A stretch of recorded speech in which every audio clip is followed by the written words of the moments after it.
the most obsolete idea is go to school, get a job, work hard, save money, get out of debt, and invest for the long term in the stock market. See, why would you save money when they're printing trillions of dollars? The gap between the 1% and 99% is massive. You see, it's not just money. You have to step back and look at the bigger picture. So what do you do? In every one of us is a poor person. There's still a poor person inside me. There's also a middle class person, and the middle class person wants security. They want that steady paycheck. And there's a rich person. And they're all inside of us, except that it's not taught. You're taught to go to school, get a job, and get a paycheck. You're not taught how to get rich. If you read Rich Dad, Poor Dad, my rich dad refused to pay me. He said the paycheck was one of the most damaging things you could take in your life. He says the moment you take a paycheck, you're an employee, and that's the mindset. So my rich dad never paid me. He drove my poor dad, government employee, nuts. You gotta pay people, you gotta pay people. And Rich Dad was not saying that the paycheck was bad. He says he didn't want to be a slave to money. So as an entrepreneur, if Rich Dad folded, I just started another company. I don't need a paycheck. I don't need anybody to take care of me. If my government doesn't like me, I move to another country because they need entrepreneurs there. So the entrepreneur is not so much the business. The entrepreneur is really the mindset and the skill sets and the different set of rules. You see, I don't operate, small business does not operate in the same rules as big business. Entrepreneur is a mindset first, a skill set, and rules. And depending upon whether you're an employee or a small business, the rules are different. The mindsets are different. The skill sets are different. Do the rich people cringe and say, don't tell them that, Rob? Yes. Don't tell people what you know. Keep them poor. My father was the head of education, PhD, all that stuff. I go home and ask him, said, why don't we learn about money in school? And he looked at me and said, because the government doesn't let us teach that subject. The government tells us what we can teach and what we can't teach. And I thought that was strange. And I said, but aren't we going to school to learn about money? He says, no, your job is to get a job. I said, but you get a job to earn money. He goes, no, you're supposed to just get a job. I went, no. Isn't the purpose of a job to earn money? He goes, you're correct. I said, so why don't I just learn about money? I can skip the job part, And he got flustered and he said, if you want to learn about money, why don't you ask your best friend's father about money? And I said, why? That's Mike. So why ask him? He says, because Mike's father is an entrepreneur. And I said, what are you? He says, I'm an employee. I'm a government employee. I went, oh, what's the difference? He says, the difference is an entrepreneur must know about money, or they're no longer entrepreneurs. And he says an employee doesn't have to know anything about money, because the government will take care of them, the company will take care of them. So I'm all confused. But I took my dad's advice and I trundled over to Mike's father's office and knocked on his door and I said, hey, I'm here, 9 years old. Teach me about money. He says, beat it, kid, But that's where the story of Rich Dad, Poor Dad started. And finally, through persistence, my rich dad started teaching me about money on one condition. And that condition was he would never pay me. He says, the moment I pay you, you think like an employee. He says, that's the trap. Entrepreneurs work for free. And now I'm 9 years old, my head's going cracking in half. He says, you never want a paycheck. You understand that, kid? I said, okay, I got it. And he says, well, how do I make money? He says, that's what entrepreneurs figure out. It's like, so how do I learn about money? So he would just break out a Monopoly game board. So I would work for free. I'd pick up cigarette butts and he had hotels and restaurants and I would clean and do menial tasks. And as I got older, I started getting into office work and marketing and accounting. And I was an apprentice basically, but I always worked for free.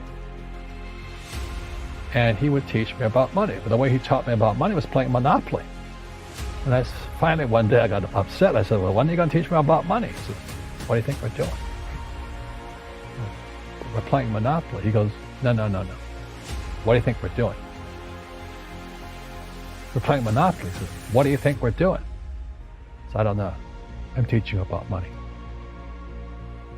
And then that's when, you have one greenhouse. He says, there's many formulas for great success in money. There's thousands of them. But one of the best ones found on the game of Monopoly. Still is today. 4 greenhouses, 1 bed hotel.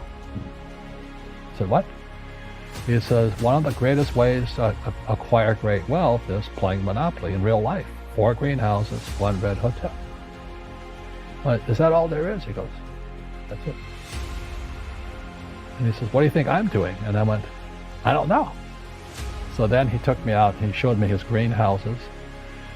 And 10 years later, when I was 19, I was now in school in New York, and I come back to Hawaii, and Rich Dad had bought the biggest piece of land smack dab in the middle of Waikiki Beach. And when you go to Waikiki Beach today, you'll see the Hyatt Regency Hotel. That was his hotel. Just like the game of Monopoly. Just like the game of Monopoly. Acquired assets and they became bigger assets. He just kept what's called an assemblage, because that property wasn't that big at the time. So he had to buy out all the small guys. Because Waikiki was a little dirt water little town. So he'd buy out this shop owner and buy that shop owner. And it took him a while, but he finally assembled this large piece of property. And then he and Hyatt put up this giant hotel. And it just sold for $800 million. So that's how I learned about money. The reason I wrote Rich Dad, Poor Dad was because I knew this time was coming. And we have, as a world, have never been here before. And so is it a spooky time? Damn yeah, it is probably the most dangerous time ever. There's nothing to compare it to, because there's never been a world economy before. For example, 100 years ago, if there was a stock market crash in England, it didn't affect anybody. But now the US market goes down, the world goes down.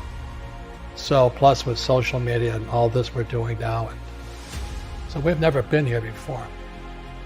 And I'm excited about it, because I make more money in crashes than I do when they go up. So, but for the average person, they'll get wiped out. I'm afraid that the worst, I hope I'm wrong, but I think we're heading for a global depression. How does this play out for the average worker, Robert, for the small business owner? I mean, what does the next 3 months look like? Because it doesn't look pretty. I mean, people are already being laid off, made redundant. There's no cash flow in most of these businesses. How does that play out?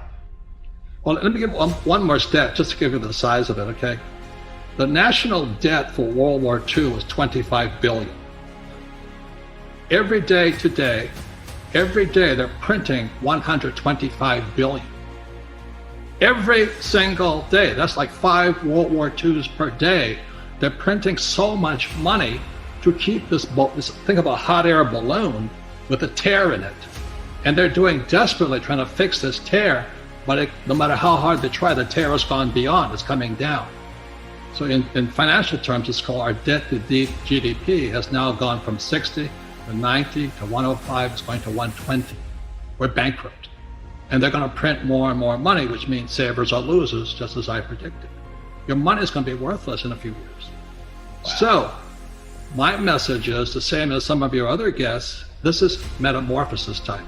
Financial education, in Rich Dad's terms, is really financial transformation.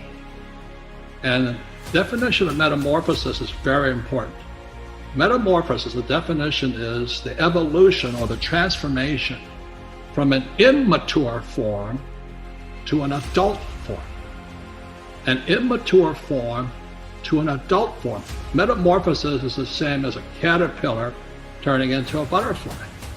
And Fuller always said there's nothing to predict a butterfly inside a caterpillar. So everybody listening right now, if you're struggling financially, just think of yourself as a little caterpillar. And this crisis is your cocoon. The question is, what do you emerge as? Do you emerge as a victim? The world did it to me, and the capitalists are crook, and the rich are bastards, and all this stuff? Or do you say, oh, this is the best thing that ever happened to me? The same as my health. I am ground zero for the coronavirus. All that does is inspire me to get healthier. You're either going to get healthier and wealthier, or you're going to go bust. Your choice. It sits between your ears, your heart, your body, your mind, your spirit, your attitude. This could be the best thing that ever happened to you, physically, mentally, emotionally, spiritually, if you turn on to a butterfly, or somebody will step on you like a little worm. It's your choice. You could say one thing to somebody who's never been an entrepreneur and they're thinking about making the leap of faith into becoming an entrepreneur. What could you tell them? Well, I'll just tell them the same thing that happened to me. You know, my last paycheck, I still remember it clearly. It was one of the worst and the best days of my life. And I was in Puerto Rico. I was working for Xerox, and my boss gave me my last, it wasn't a paycheck, it was a bonus check. I think it was about $30,000 taxable. That's the only problem with that. So I got this check and I went, holy mackerel. You know what I mean? So I was excited, but I was also disturbed. And so this other guy comes up to me, his name was John, and John says to me, he says, you're going to be back. I said, why? He says, because you're going to fail. I looked at him and said, look, few expletive words, because that's what he did. He left Xerox, failed, and he came back. And I said, look, you failed and you came back, but I'm going to fail and I'm never coming back. And that's the attitude. Do you know what I mean? If you say, well, if I fail, I'll go back to mommy and daddy, then that's what you'll do. So if you fail, that's when I became an entrepreneur, because I had no money. I had no money for years. You know, I didn't have a paycheck. But that's what my rich dad encouraged me to do. He says, when you don't have this paycheck, you get hungrier, smarter, and it's a test of your character. Will you become a crook? Will you become dishonest? Will you cheat and steal? Or will you become a better human being? So really, that's the benefit of becoming an entrepreneur, is you really find out who you are when you don't have anything. So you always have to look at the big picture. Too many people look at, well, what's going to happen to me? When you look at the big picture, you're also going to know that when something bad happens, something good's going to happen. Mm-hmm. But you got to prepare for whatever is coming. If you think next 20 years will be like the last 20 years, mm-hmm. you're going to get creamed. You know, when you and I go to the supermarket and we buy a carton of milk, we always check for the expiration date. But most people do not check for the expiration date on their brains. Instead of get out of debt, I get into debt. You know, I just refinanced $300 million in debt. I went from 5% to 2.5% interest. I made a fortune. Every month, more money comes in because my cost of money has gone down. So while some financial experts are saying get out of debt, I'm saying learn how to use debt. See, when I came back from in Vietnam in January of '73, the first thing my rich dad said to me was go to school to learn how to invest in real estate. It wasn't real estate, it was how to use debt and taxes. Debt and taxes make the rich richer. Debt and taxes make the poor, the middle class, poor. So all the rich guys who are doctors and lawyers, or, you know, those guys, they're getting creamed. And they don't know why. Doctors are getting creamed. Oh yeah, they make more money, but the take home is less. Sure. You know, my doctor just yelled at me. He was happy. He says, "Oh, guess what? I finally made $1 million." And I said, "Yeah, this was just 3 weeks ago."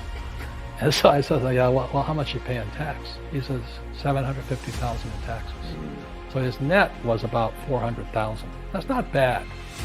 But when I make $1 million, I keep $1 million. And the reason is because I don't make it by working for money. See, if you work for money, you're taxed. So that's why lesson number 1 in Rich Dad Poor Dad is the rich don't work for money. What we do instead is we create businesses as entrepreneurs. We acquire real estate. I don't invest in the stock market. Okay? So the reason is because as entrepreneurs, I have more control over my income, how much I make, and how much I pay in taxes. And because I'm an entrepreneur as well as an investor in real estate, I pay 0 tax. So every time I make, let's say, $1 million as an entrepreneur, I immediately invested in real estate. I have a 4-to-1 step up. So I put $1 million in real estate, I get $4 million with the bank. That's why I love banks. But the banks are screwing everybody else. You know, terrible. But it's good for me. That's why what- you say when you print, it's good for you, but when you print, that particular work for you. Because when you print, savers get creamed and people who work for them get creamed. When they print, debtors get rich. You see, debt and taxes make the rich richer, and debt and taxes make the poor middle class poor.